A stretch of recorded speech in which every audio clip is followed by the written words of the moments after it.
I'm Lisa Black, and I'm a police department crime scene investigator and also the author of the Teresa McLean series of thrillers.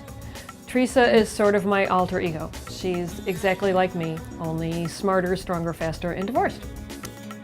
Teresa is a very ordinary woman with a very interesting job. I suppose it was inevitable that I ended up in forensics because I always wanted to be a detective, but I don't have the personality to be a cop. I always tended towards science though, so this is the best of both worlds. And I suppose I always wanted to be a detective because my father and I would watch every cop show on the air. He probably first told me about the Torso murders when I was older.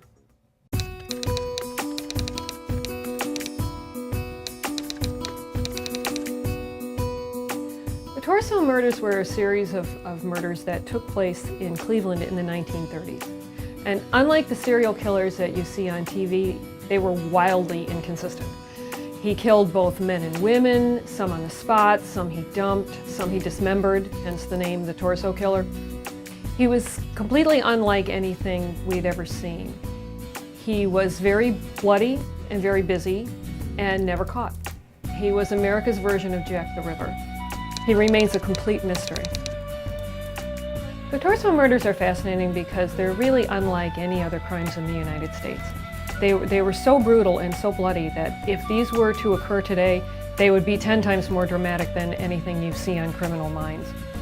I think the Torso Killer would much more likely be caught today. Of course, DNA is a major factor, and dismembering a body requires quite a bit of physical labor. He might cut himself, at least drop a hair or some skin cells, and it's easier to identify victims today.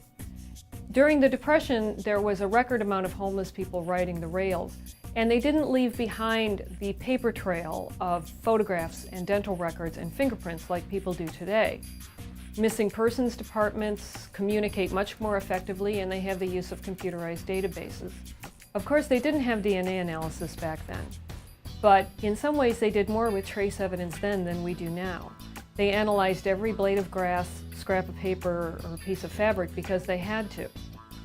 That kind of analysis, like microscopic hair comparisons or pollen identification, is a lost or dying art, something that Teresa is concerned with, as I am.